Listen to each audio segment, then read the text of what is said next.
sanggup, Yesus sanggup melakukan perkara yang besar.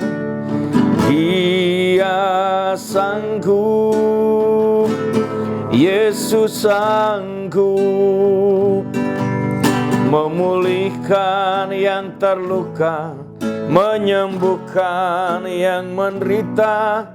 Dia sanggup memulihkan hidupku. Haleluya. Yesus kita adalah Tuhan yang tidak terbatas, Tuhan yang di dalamnya tidak ada perkara yang mustahil, dan bagi orang yang percaya kepadanya pun tidak ada perkara yang mustahil. Dia peduli saudara dan saya. Dan dia bukan hanya peduli, dia selalu memposisikan diri bahwa dia adalah jawaban hidup saudara dan saya.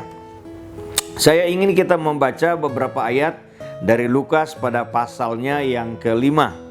Lukas pasal yang kelima. Saya coba membawa saudara dan saya melihat ayatnya yang pertama mulai, Lukas pasal 5. Pada suatu kali, Yesus berdiri di pantai Danau Genesaret. Sedang orang banyak mengerumuni dia hendak mendengarkan firman Allah. Menarik saudara, perhatikan di sini bahwa Yesus berdiri di pantai. Dalam Wahyu pasal 12-13 cerita tentang naga, ular tua, iblis itu menyerang wanita yang sedang hamil itu, gambaran gereja Tuhan. Maka dia menantikan waktu yang pas itu adalah dengan dia berdiri di tepi pantai, di pantai gitu. Nah, hal menarik untuk kita perhatikan di sini kata pantai atau di tepi pantai ini. Kalau pantai itu adalah posisi area wilayah di mana akan berdekatan dengan air laut. Dan kalau bilang tepi pantai itu ujungnya kering dan ujungnya air gitu ya.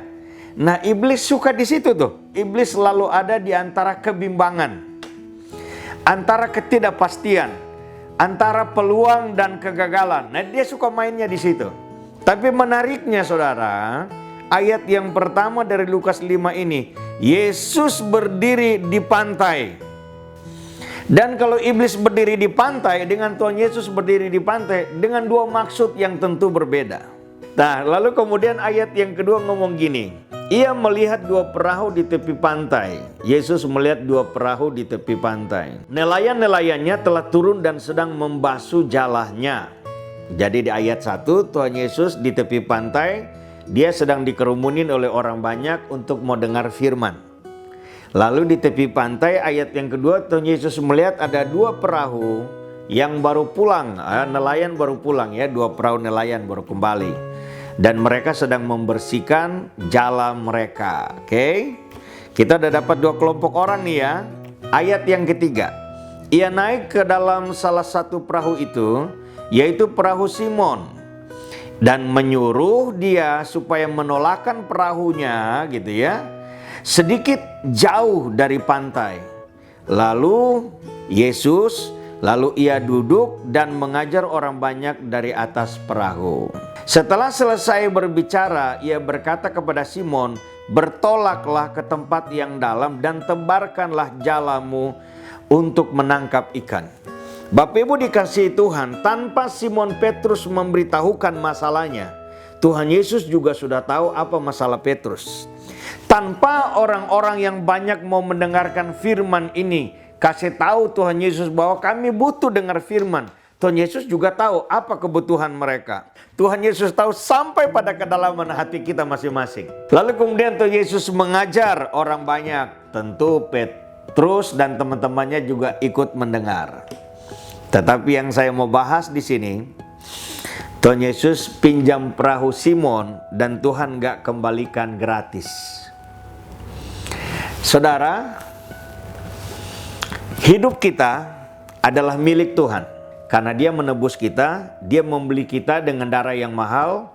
Dia telah membayar lunas segala dosa kita dengan darahnya, dengan pengorbanannya.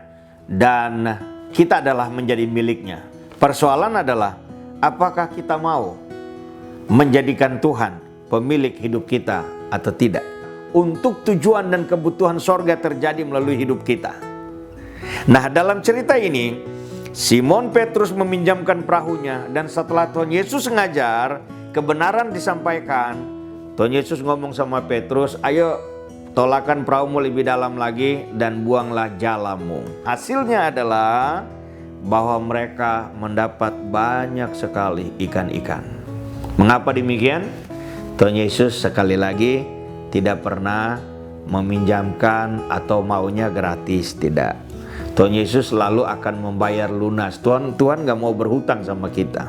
Dan ingat bahwa begitu Tuhan menjadi yang berhutang, Tuhan langsung segera membereskan, membayar lunas.